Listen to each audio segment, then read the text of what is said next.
Hello and welcome back to the Footballing Question YouTube channel. Now, today you're joined by just me, Jordan. Obviously, last couple of videos, it's been all Isaac. Isaac's done some predictions videos and I think he's recorded a few other videos as well. But, you know, he's been getting his predictions for the Premier League out recently and I thought, why not hop on that bandwagon and join him by making some predictions videos. But rather than predicting the Premier League games, I'm going to be predicting the Champions League and Europa League games. Obviously, the quarterfinals coming up this week and next week, so we have a lot of Champions League and Europa League action to look forward to, so I may as well get my predictions into the world of YouTube for you lovely people. And yeah, let's get straight into it, shall we? These are my Champions League and Europa League predictions. So we're going to start with the Champions League and we're going to start with Manchester City versus Bayern Munich. And let's talk about it. We'll start with Manchester City. You know, they're not top of the league, but recently they have been on fire. They're scoring a lot of goals recently. I think their record at the minute in the last 4 games is something like 21 goals, which is completely insane. And I think that includes the 7-0 win in the last Champions League game against RB Leipzig. And a lot of those goals are coming from one man, Erling Haaland. I think it's something like 44 goals in 38 games in all competitions this season. It's just incredible and no one's been able to stop him. You know, he's scoring goals left, right and centre in the Premier League, including a couple on the weekend against Southampton, an overhead kick in there as well. He's really charging down that Salah record from a couple of years ago. But yeah, no one has shown that they can stop Erling Haaland as of yet. Can Bayern Munich though? Bayern Munich have been through a bit of a weird patch as of late, not in terms of results, in terms of a lot of stuff going off the pitch. We talked about it a lot on the podcast. Go check out a couple of weeks ago. We talked about Julian Nagelsmann potentially going to Spurs, but that all starts because Bayern Munich sacked Julian Nagelsmann after not only getting to this point of the Champions League, but, you know, dropping down into second place in the Bundesliga as well. Bayern Munich do Bayern Munich things and sack Nagelsmann at the first sign of any doubt. And, you know, some people might consider that a mistake. But on the other hand, the appointment that they made in Thomas Tuchel is fantastic. And, you know, he loves a knockout competition. He loves the Champions League in particular. Generally speaking, Bayern Munich have scored a lot of goals this season, but I think what's more impressive is how little they've actually conceded. A lot of people might talk about how good Bayern Munich are going forward, but I think the more impressive thing this season has been how they are defensively. In the Champions League this season, for example, they've only conceded 2 goals, which is insane. You know, keeping out teams like Barcelona, who are top of La Liga at the minute, obviously got knocked out of the Europa League, but top of La Liga at the minute. Inter Milan, who we'll get on to talking about very soon, and PSG of all teams. You know, with the attacking power they have, to concede no goals against them is mental. And going back on Tuchel, you know, he won the Champions League with a poor Chelsea team, and no one thought they were going to do that. And now he has this amazing Bayern Munich team. He really can do anything with this team. In terms of a prediction though, I need to get a prediction out. Who is going to win this game? This is by far one of the best games of the round in the Champions League for sure. 2 absolute powerhouses going up against each other. And a team like Man City that probably need to win the Champions League at this point, and Bayern Munich as well will want to win the Champions League. They always do. The robotic Erling Haaland coming up against the formidable Bayern Munich defence. Can he break Bayern Munich's streak? Can Bayern Munich break Haaland's streak? It's Tuchel against Guardiola, their rivalry reignited. So the question is, who do I think is going to win? And overall, I think I'm going to go for Bayern Munich. I think it's going to be very, very tight, and I don't think Manchester City will score that many goals, but I don't think Bayern Munich will either. First leg at the Etihad, I'm going for a 1-0 Bayern Munich win. And then the second leg, I'm going for a 1-1 draw, which means Bayern Munich win 2-1 on aggregate. On to the next game now. We're looking at Benfica versus Inter. People are very much so underestimating this Benfica side. Currently top of Liga NOS, 7 points clear, similar gap to what we're looking at in the Premier League between Manchester City and Arsenal. And they score a lot. They score a lot of goals, 68 goals in Liga NOS this season. I think it's 16 in the group stage alone of the Champions League. And then you look at their last game in the round of 16 of the Champions League, coming up against Club Brugge and just absolutely smashing them. You have to remember as well, this Benfica team finished top of their Champions League group. They finished above Juventus, they finished above PSG, and you know, a lot of teams have taken them lightly, I think. Inter, on the other hand, are sort of struggling in their league. I think they're 5th at the minute in Serie A. They did make it through what was a tough Champions League group on paper. They finished 2nd in their group though. And they sort of struggled against Porto in the last game, only coming away with a 1-0 aggregate win. First leg was all them. I think maybe some people might argue that Porto deserved a little bit more from that second leg. Inter didn't look that amazing. And to make things worse for Inter, they've not won a game since the beginning of March. They are on awful form. Now, when the draw was made, I'm sure a lot of Inter fans, maybe even Inter players and the Inter manager were looking at this game against Benfica, licking their lips thinking, hey, we can really do something here, we can get through. This is probably the easiest opposition we could have faced. And I think that's underestimating Benfica a lot. But they've not done that well in the Champions League. In comparison, Benfica have done amazing. They've not done that well in general. They're on poor form. Benfica are not on poor form. They're on great form. Bar lost to Porto not too long ago either. And Benfica score a lot of goals but don't concede that many goals either. So, you know what? It's sort of pointing in favour of Benfica at this point. And you know what? I'm going to go for a Benfica win. It might seem out of the blue, but I think they can do it. I'm going to go for a 2-0 win in the first leg and then a scrappy 1-1 draw in the second leg. So Benfica go through 3-1 victors on aggregate. Next up, the battle of the Italian sides, AC Milan taking on Napoli. Milan, 4th place in Serie A, finished 2nd in their group, only behind Chelsea. And I think they've been good at times, but at other times they've looked poor. I think they struggle against the sort of bigger named sides.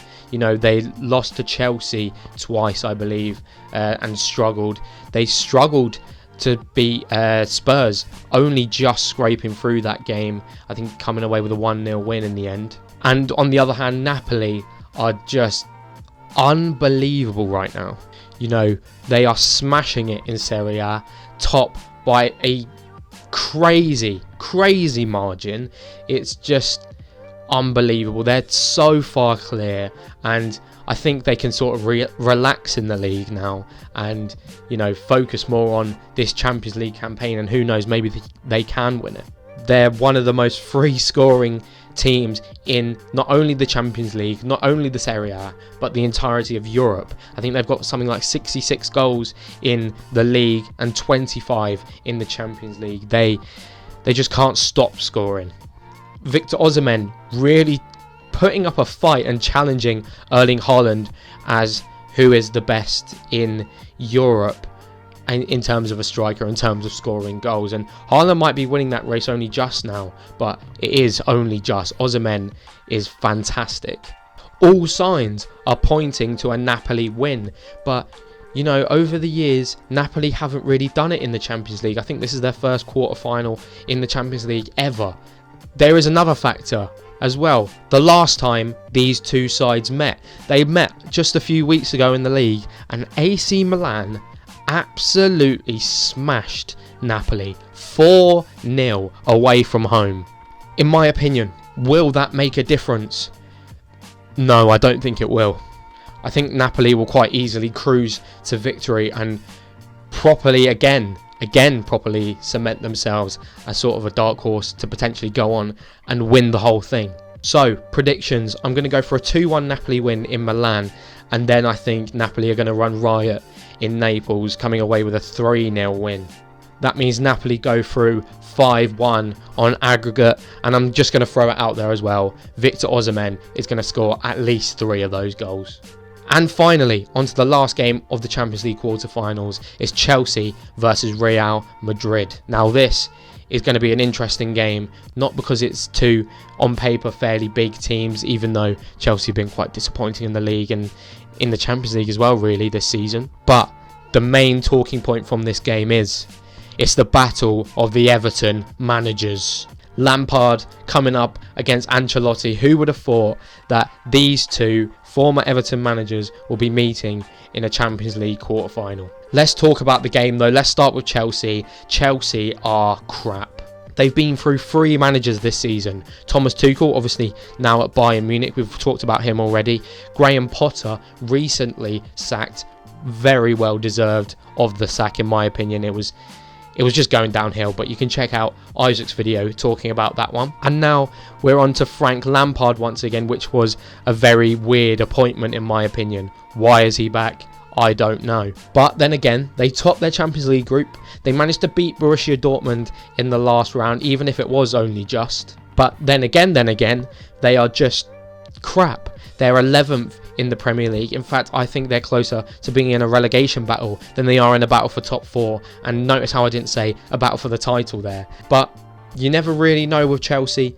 They've won the Champions League when they've looked bad before. And you never know. Maybe you can't put it past them to pull off some amazing miracle shock. But then again, they're coming up against the reigning champions in Real Madrid. For their standards, being second in the league is quite disappointing, and I think that says a lot about Real Madrid, but we already knew how much of a powerhouse Real Madrid are. And that was proven in the last game. 6-2 victors against Liverpool, another European powerhouse in Liverpool. I know they've been quite disappointing this season as well, but they absolutely smashed them. There's something about Real Madrid in the Champions League. They're just unstoppable, and I think we might be in for something very, very similar here. In terms of a prediction, I think it's pretty obvious where this is going. Real Madrid are definitely winning this game. If Chelsea and Frank Lampard somehow pull off a victory, I will record a video apologising to Chelsea and to Frank Lampard for this mistake, but it's just not going to happen, is it? In a sort of similar way to the last game, I expect Real Madrid to completely dominate against out of form English side. This time, rather than Liverpool, it's going to be Chelsea. It's going to be a very, very similar story to the last time. I'm going to go for a 2-0 Real Madrid win at the Bernabeu and a 3-0 win to Real Madrid at Stamford Bridge. 5-0 on aggregate. Chelsea don't have a chance, in my opinion. Okay, so that's the Champions League done. Let's move on to the Europa League. But wait, before we move on, remember to hit that subscribe button and turn on bell notifications so you don't miss another Football in Question video. Let's keep going. Next up is a Europa Conference League final rematch from last season as Feyenoord take on Roma. Feyenoord are not a side to be messed with this season. Top of Eredivisie, and they look dominant at times in this competition. They obviously finished top of their Europa League group as well, and last time out they came away with a smashing 8-2 victory against Shakhtar. And Shakhtar aren't a side that should be pushed over easily. They're a very, very good side, so it really shows the quality of this Feyenoord side.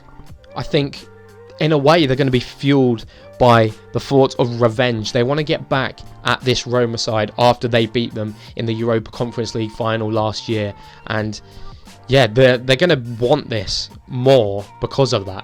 As for Roma, they're sitting third in Serie A, but they can very easily drop down with a few bad results. I'm sure that will probably not happen, but you know, you never know.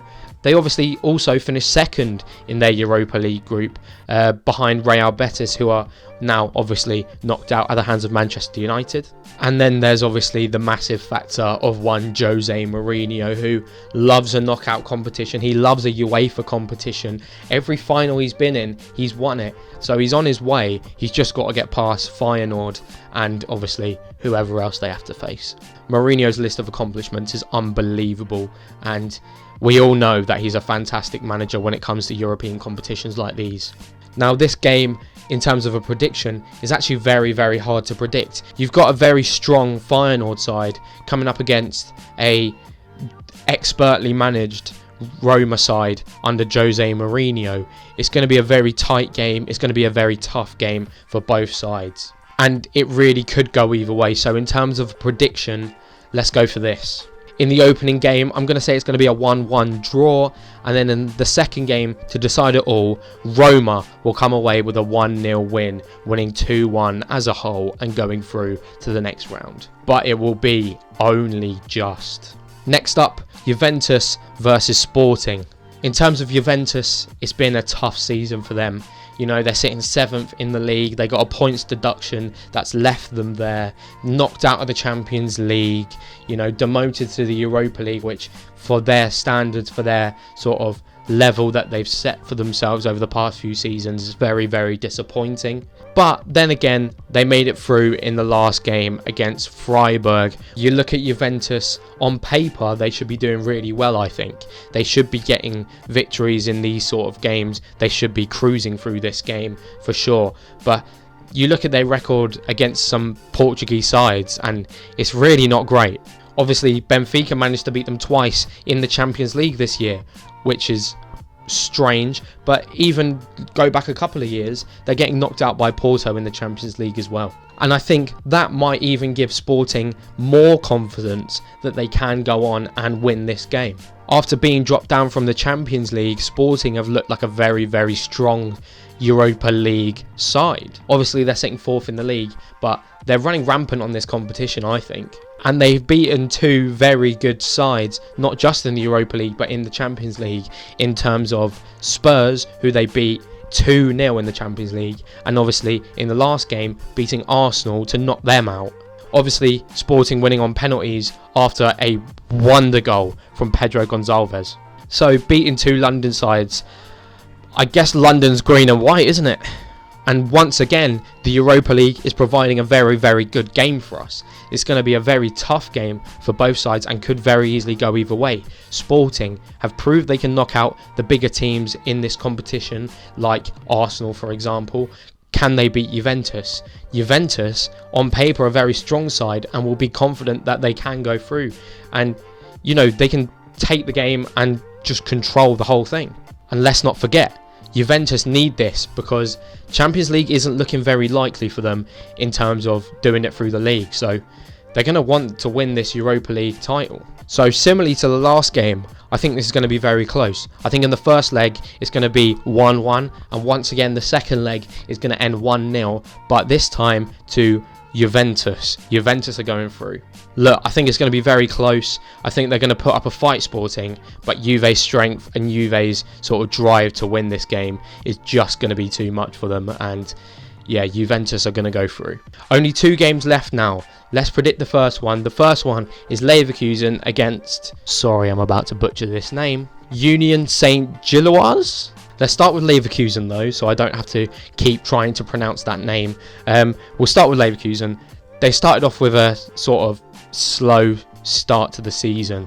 You know, it wasn't that great, but now they've started to claw it back a little bit. They're currently sitting in 6th in the Bundesliga table, and they've actually been unbeaten since mid-February, including a win against Bayern Munich. So they are on fantastic form. And obviously in the last game they took on tough opposition with Monaco, and that was 2 fantastic games. It ended up going to penalties after a 5-5 draw, and obviously Leverkusen coming out just about on top. And with Union Saint-Gilloise, it's been a fantastic little story for them. No, they were in the second tier of Belgian football, managed to get promotion, and within 2 seasons, now look at them. They're in the quarter-final of the Europa League. It's very, very impressive, so fair play to them. Then you look at some of the teams they've knocked out this year. You're looking at Braga and Malmo in the groups getting knocked out, and then obviously they knocked out Union Berlin in the last round, which is a very, very impressive victory. Their story's incredible. They've beaten some decent teams before.